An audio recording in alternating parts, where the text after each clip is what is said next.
Thank you everyone for joining this Healthy Living webinar on home modifications. My name is Maggie Jackson, and I'm the manager of Medicaid and Medicare marketing here at Henry Ford Health. I will be your moderator for today's lecture, and this morning you will hear from Nicole Matthews and Katie Watson, injury prevention specialists at Henry Ford Health.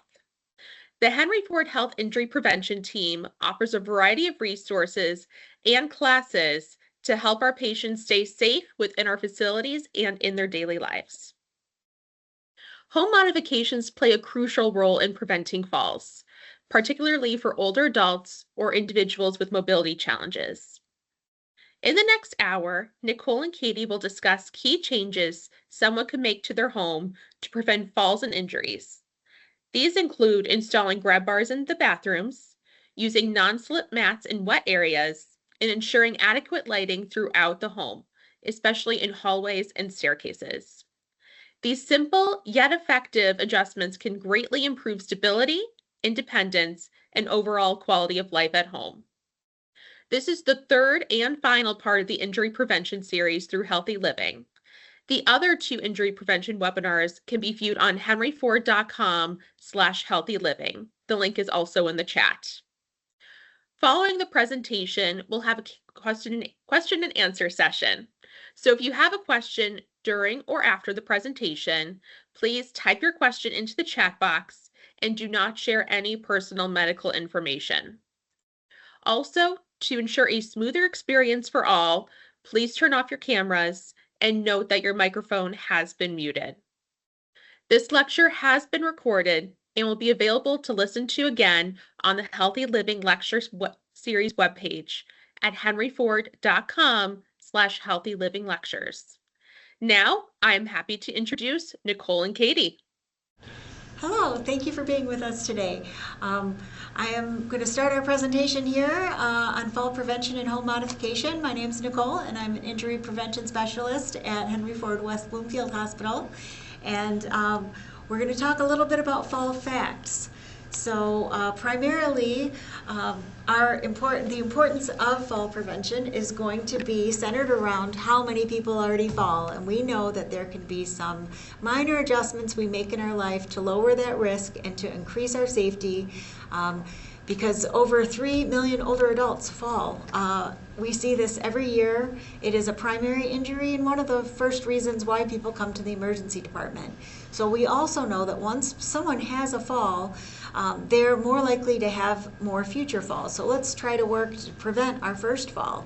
85% of those falls that we see, they occur at home, and they happen among independent living older adults.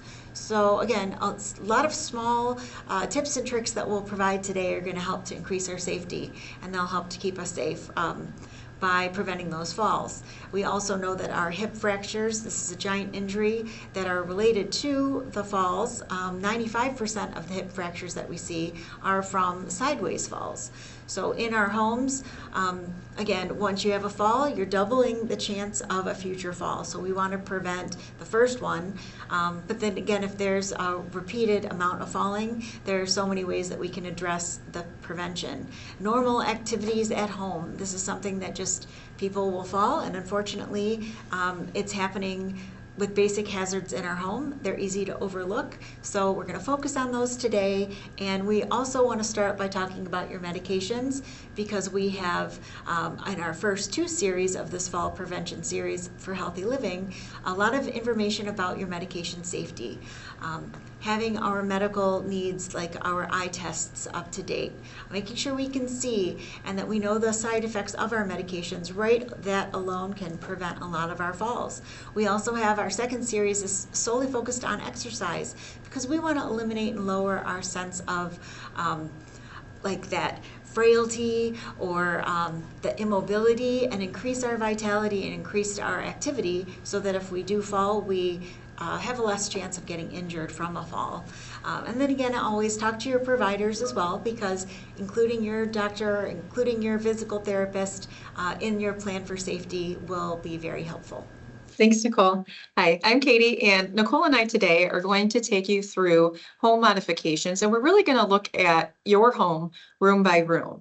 This checklist here is an example of a checklist that is available to you if you wanted to go ahead and take this in your own home and check off the things that you need to keep yourself safe within your home. Let's start with the living room. So we want to plan for safety, not only as we're moving on in our living room and day-to-day activities, but also think about what if there was an emergency and we had to get through our living room to get out of our house quickly. So let's think about those entryways and those throw rugs that we have, right? So throw rugs through your living room, right at those entryways. Are they safe? If we really don't want to get rid of that rug or floor mat, let's make sure it can stick to the floor nicely. It's not going to trip us up when we are moving along day to day, or even if we need to move in a hurry. Chairs, we want to make sure that our chairs that we're sitting in are high enough for us to get in and out of.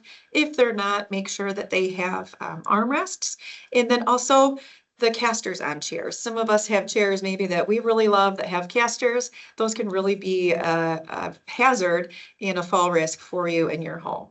Clutter, that's going to be something you're going to hear a lot about throughout this presentation, but we want to make sure that we have clear pathways in all areas of our home, especially the living room, so we can navigate safely. Sometimes we might have electrical cords that run through our living room, so we want to make sure that they are either tacked down or moved closer to the wall so that they are not a trip hazard for us. We also want to ensure that we have adequate lighting. Here in Michigan, we can have some darker days even through the summer months. So those plug-in wall lights, night lights, are really nice. The ones that turn on when the room gets a little bit darker. They can even come on during the daytime. Hallways and stairs. So again, there's that lovely clutter word, right? We want to make sure that we can navigate our stairs safely to make so that we don't fall. So any clutter that is stored on the stairs, let's try to move it. If we have loose or uneven stairs, we want to make sure those are fixed right away so that we don't fall. Consider non-slip surfaces on your stairways. If you do have carpeting, make sure it is safe and not coming up. Sometimes we might have lower vision, so it's important to make sure that we can even put some tape on there, whether it's shiny duct tape or a bright color, so that we know where the edge of the step is. Handrails are very important. We want to make sure we at least have a handrail on one side of our stairways. And it's also important to make sure that those handrails are nice and sturdy. It has been suggested in previous fall prevention events that if you check your handrails when you are checking your smoke detectors every 6 months, check those handrails and make sure that they don't need to be tightened up. And then again, stairways can be dark sometimes, so make sure that we have either some motion sensor lights or night lights, and even have a light switch at the top and bottom of your stairways. So let's focus on our bathrooms. We spend a lot of time in the bathroom, and a picture of an ideal situation where you've got all your safety supports implemented here, grab bars and handrails, and importantly, grab bars and handrails that are actually secure and they're placed into the stud of the wall. That's going to be very important. We don't want anything with a suction cup. We want to try to avoid something that could actually not hold our body weight. And then also anything that we can trip over. Everything should be a non-stick surface. Tub stickers are really important because, of course, when the slick surfaces are wet, they become more able to be a risk and slipped upon. And you also want to be able to sit down, if possible, utilizing a shower chair. So if you're less likely to slip while sitting on a chair, when you stand up, those tub treads underneath the feet will help to support as you stand. Installing an elevated toilet seat also helps to, even with handrails, allow you to get up and down, or placing a bedside commode without the center, just around your toilet seat, so that you can use those handles and just help to prop yourself up, little extra supports. Also, if you're in the shower, consider a handheld nozzle, because if you're seated in a shower chair and you have your nozzle, it's important to just enjoy your shower and meet your ADLs, your activities of daily living, without having yourself at risk. just as long as we're focused on the bathroom, let's look at some other safety considerations also. So our water heater, having our settings at an appropriate heat. So between 100 and 120 degrees is ideal. Definitely keeping electrical appliances or anything away from water, but then keeping them unplugged is more ideal when you're not using them. And then having supported plugs for safety, GFCIs, that's going to be really helpful if you ever trip a breaker or if the humidity from the bathroom impacts that electrical outlet. Again, we can prevent an emergency from happening. So a lot of the falls that we see in the hospital, they do happen at nighttime. So when getting out of bed, if you're putting on slippers or unable to see your feet, this is a really high risk situation. So having access to a light, having a bedside lamp or a light that is accessible before you stand up, that's really important. They have these great new motion sensors as well that can light your path. So they just come on when you put your feet on the ground. But then putting on safe slippers as well.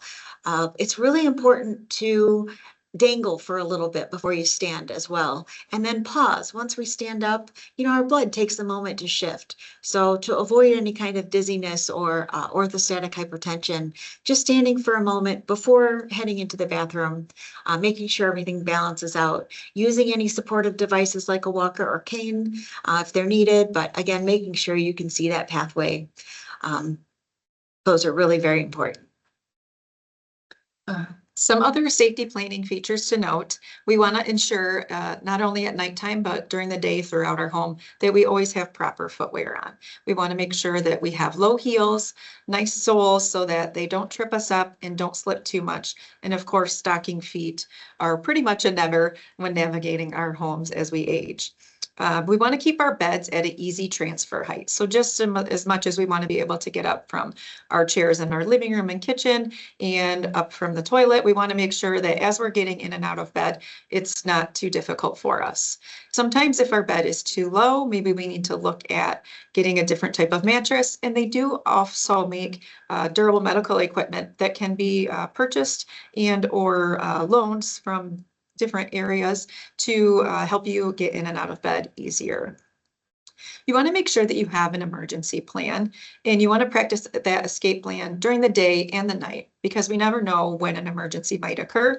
So the more we practice that type of routine, then our body knows what to do in the event of an emergency. And also, as you see here, we want to make sure that if there are ramps that are needed anywhere in our home, whether it's if we have 1 or 2 steps from a different level within our home, or even entryways and exits, we need to look at if we need to have ramps or not. So that clutter talk, right? This is a perfect display of how we don't want our home to look. We want to focus on removing clutter, but it can be overwhelming and stressful. Just looking at this picture is like, man, I don't want to touch any of this, right? So one thing that's important to do is focus on maybe going through one box of old things at a time and getting rid of the things you don't want and keeping the things you do, or maybe just one week work on filling one bag of things that you might want to throw out or give away. A little bit at a time can help you get to removing that clutter and making yourself safer as you're navigating through your home. Let's talk about the outdoors. We want to make sure that we are able to get in and out of our home safely as well. So looking at these broken steps or uneven steps, we want to make sure that our steps are in good repair and also installing a handrail on each side of our steps. If we can't get one, at least or if we can't get 2 handrails, at least get a handrail on one side of your steps for your entryway. Another option is maybe you only have 1 or 2 little steps to get into your home. You could also install a grab bar right at the edge of your home so you can feel safe when you're navigating those steps. You want to repair the cracks and holes in your walkways. If you are in a place where maybe you don't own the home, you're renting or leasing, make sure that you are assertive and let the landlords know that the walkways are not safe. Lighting is also very important. We want to make sure we have adequate lighting because we may be entering and exiting our homes at any time during the day or night. So on the topic of outdoors, let's look at this picture together. There are some risks that are very obvious in this picture. And we're just going to review some of the ways that we can make little changes to lower our risk and to increase our safety. If we take a look at those rocks, they're kind of an unstable fixture. So if one of them moved or for any reason rolled into the pathway, it could become a really larger fall risk. Both lips of the stairs have quite an overhang, and that first is quite high, where the smaller step is a smaller, more shallow step. So unless you're really familiar with that, and especially with that lip, that could become a hazard. If someone were to lose their balance there going through into the door, into the walkway, those are not stable fixtures on each side. Accidentally or as an impulse, someone may reach out and try to grab something like the shovel or the goose that's kind of just stuck in the ground there, but they're not stable enough to hold. And maybe as an instinct, when you feel like you're falling, you may accidentally grab something like that. And so they're not an ideal place for those, but handrails would be most ideal. And also, there's a cord there. It's kind of a higher mat and the cord. These are impediments to our balance and stability if we were to trip on either of those. So there are good things to address and try to avoid so we can lower our risk factors. Commonly used items in our kitchen, if we just focus on how often we're in our kitchen, if we can reorganize and put things that are on shelves, maybe we use more often, they could be more in an accessible area within reach in our kitchen. Using step stools, of course, are always frowned upon. And we'll kind of go into that with having supports. Maybe if you have a walker, that's going to be really what you want to hold on to. If you're using a step stool, you definitely want something that has a handle and has supports as well. Rubber mats, they're great to prevent slips, but we don't want anything that, if anything is too high, it could actually become something that we trip on as well, a mat in our kitchen. So let's try to avoid those and keep them maybe something very thin. Or especially something that moves that could also become a trip hazard. The drawers and cabinets, keeping everything closed, that will prevent injury as well. And never do we want to leave our cooking if it's active and our stove is on. Staying in the kitchen is advised, or setting some kind of maybe a timer, like egg timer is really good to keep your attention on what you're doing. And you don't want to leave things that are unattended that are hot or when there's fire involved. So some additional tips. It's important to learn about smart home devices. There are a lot of different devices out there, such as devices that can help you to turn on and off your lights, set those timers and reminders, something to think about and look at if that might be beneficial to you in your own home. And we want to ensure that any toys from children, like grandchildren, or maybe children that we watch, and pets are picked up promptly. Those can become trip hazards. And I don't know if anyone's ever stepped on the Lego, but those do not feel nice on your feet. We want to consider a bell on your pet's collar. Those beloved pets that we've had for quite a long time, whether it's, you know, a cat or a dog, they love being by our feet for some reason. So just making sure that you have a way to know they are near you. A bell is a great option. And then consider researching area resources before you need them. There are tremendous amounts of resources out there for us, especially as we age. So knowing what's available to you before the time that you need it is very important. So the home modification recap of all the things that we've covered so far: safety planning, right? Having those emergency pathways and clear emergency pathways. Looking at the exterior, making those updates and repairs so that we are safe as we're entering and exiting our home, and so that we can enter and exit our home in all types of weather.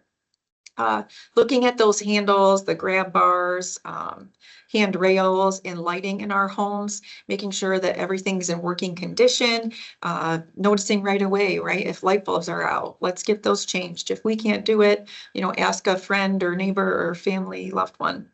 And then updating to the GFCI plugs so that, you know, we don't have those fire hazards either. Some home modification resources. We just talked, there's a lot of them that are available. We want to research those resources again and work with the Better Business Bureau of Michigan if you're concerned about what resources are most beneficial for you, or just the right things for you. Habitat for Humanity can be a great resource, as well as local community centers. And churches have a lot of resources as well. And just being social is very important as we age too. So those community type organizations are wonderful to get a hold of and be in contact with. And there's a lot of local businesses that offer help as well. Yes, and it is important, as we've said, there are a lot of nuances to fall prevention and ways that we can address in our homes. But and there are resources, something like 211.org, or if you call 211 through their website, you can actually get a case manager and support on the phone. They can help to navigate you. Those resources, they're varied in all different communities, but they are available. So it's nice to know what resources you have. If you do have a walker, your DME equipment provider, they can also be a resource. And we'll talk a little bit more about durable medical equipment and walkers and canes as well. But the area agencies on aging, or they've changed names in Michigan, some areas they're called Ageways, super resource classes, community outlets, events, social opportunities, EMS services. We work Henry Ford Hospital with the EMS services, of course, hand in hand, keeping people safe and preventing those injuries. Senior centers as well have wonderful programming available, accessible to everyone in each community. We're all focused on fall prevention. Injury prevention at Henry Ford, of course, has a whole library of resources of education. Our checklist, the safety falls probably 6 or 7 different items that we could share with your senior center or your community if you'd like as well. There will be exciting new news coming soon about Habitat for Humanity and Henry Ford partnerships. So some of these home modifications may be covered with grant support. There's a wonderful new CDC resource that's available. It's called Life. And it's living injury free from falls every day. So the Life outlet, lifefallprevention.com, it allows you to watch terrific modules and has resources for you as well that are online. You can contact any of us at injuryprevention@hfhs.org also, and through all of the Henry Ford system, injury and trauma prevention resources can be acquired. Even the online calendar through Henry Ford, if you just search falls, anything in your community may be coming up on the calendar, and that will be shown to you, and you can register on that website as well. So we would be remiss if we didn't talk a little bit about our walkers and the safety around supportive devices. Durable medical equipment is super it's important, and it's part of our lives, but it's also not to be randomly used or borrowed from a friend. Having something that is a supportive walker or a device fitted specifically for you is going to really give you the most benefit. Having a physical therapist assessment, talking to your provider, or having occupational therapy help to fit you specifically for a walker will ensure that it's the safest choice for you and that it fits you and your needs. Thank you. And we're gonna just open up to any questions. Yes, thank you so much, Katie and Nicole. That was very informative. So we do have a few questions in the chat. So first question, any recommendations for who to call to install bathroom tub safety bars, especially who can install properly, proper angles, etc.? Again, those local resources, I would say reach out to your that injury prevention at hfhs.org, because there are different resources for each different community, and each of the Henry Ford hospitals, we have injury prevention personnel that can help you navigate getting to the necessary person in your area for that. And also, I'd like to add that if you work with that Better Business Bureau to make sure if you do have a contractor, to ensure a little more kind of that they're liability insurance and that they're bonded, et cetera. These are important considerations too. Yes. Great. And I did just drop that email address into the chat, so if people want to copy and paste that. All right. So another question. If I wanted to have a home safety assessment, is that a possibility? Oh, definitely. So there are some terrific online resources, and it can actually be a family activity. It's a really good idea to, for example, NCOA, the National Council on Aging, has a home safety checklist available. And you can go through exactly like we did a little bit, but personal to your home, room by room, and do the safety assessment. The Life tool, Life Fall Prevention as well, has modules that you can watch on video. Having maybe if you go through these and you identify a lot of risk factors, having maybe a talk with your provider or looking at a physical therapy or occupational therapy, getting kind of a clinical take on that as well would be in order through a provider. A lot of that can be covered by Medicare, so that's a nice thing to know. But we're not navigating through that. Exactly. It's nice to do kind of with your family and friends with the tools that are available online to start and then take it from there. And if you would, I know you can as well with the local areas, the agency areas on aging, they also do offer usually home safety assessments as well. So if you want a more professional look, if you don't feel like, you might overlook something, that's another option. Great.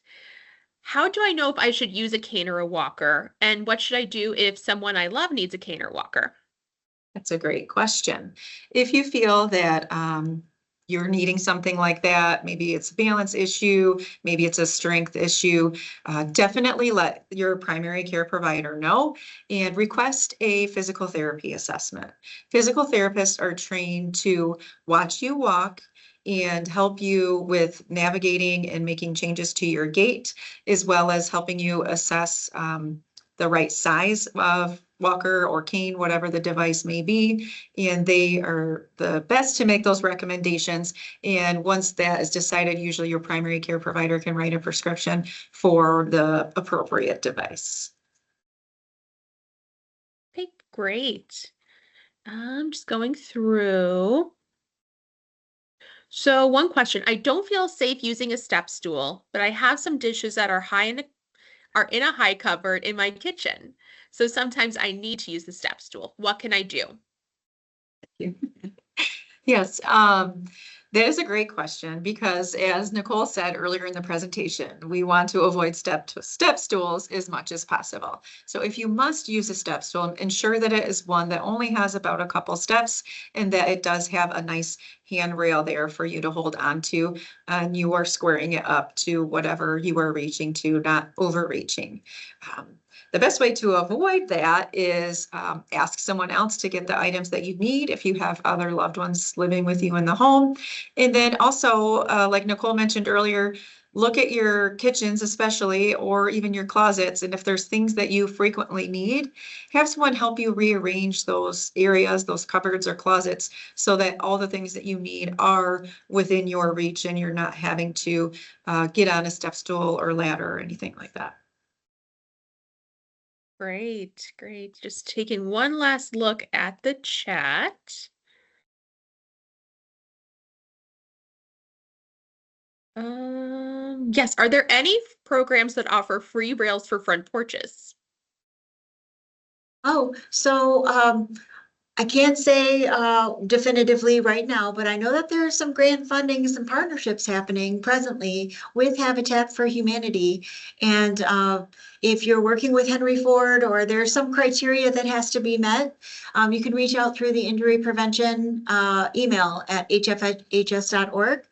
So go ahead and just put in a request and we can help to navigate you through that situation. If in fact the grant funds can apply to the grab bar and where you're located and if you meet some of that criteria. And then also there are sometimes community supports available through senior centers as well.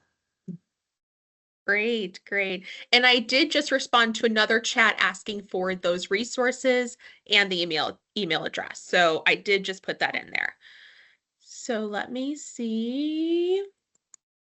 I think that is it for Q&A. So thank you both so much. This was super informative. And thank you everyone for taking the time today to join us on this third and final injury prevention webinar through the Healthy Living Program. As a reminder, all these webinars and everything else Healthy Living can be found on the Henry Ford website. And I would love to invite you to our next webinar on October 1st, which will feature the HAP Medicare team, where they will talk about the Henry Ford Select HMO plan and what you should know for this upcoming Medicare annual enrollment period. Thank you, everyone, and enjoy the rest of your day. Thank you. Thank you.